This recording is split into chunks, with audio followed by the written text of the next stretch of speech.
শরম থাকলেই জীবনেও আর এবার নাস্তা বানামু না।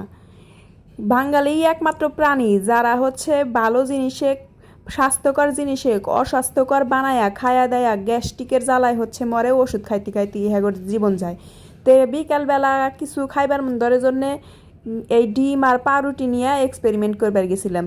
ঘরের মধ্যে দেখি যে দুইটা ডিম আর কয়েকটা পাউরুটি পড়ে রয়েছে, সেই জন্য হেগনা দিয়া একখান নাস্তা বানাইবার গেছিলাম। হাতে আল্লাহ বেসন মেসন দিয়া গোলায় নিছি, যে এডি দিয়া বানাইলে তো আবার বেশি ভালো লাগে।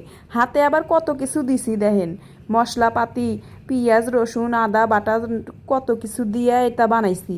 কিন্তু এই যে তেল দিয়া বাছছি, মনে হয় কারাইয়ের মধ্যে যে তেল দিছিলাম 3 ভাগই হচ্ছে এই পাউরুটির মধ্যে উইটা গেছে খায়া দেয়া।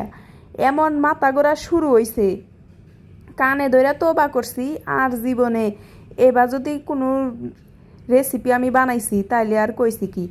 তে এটা খায়া দেয়া এমন গ্যাস্ট্রিকের সমস্যা হয়েছে, এখন বয়ে আর কিছু আমি কও হাঁটতেছি না। দেখছেন কত তেলের তেল, তাহলে মনে করেন যে এটা খাইলে কি মানুষ বাঁচবো নাহি বাঁচবো না। বয়ে তো কও হাঁটতেছি না যে মাথা ঘুরতেছে এটা খায়া। তে যাই হোক, জনমের শিক্ষা পাইছি, আর কোনদিন আমি এটা বানাইতেছি না বাবা। কানে কানে ধরছি।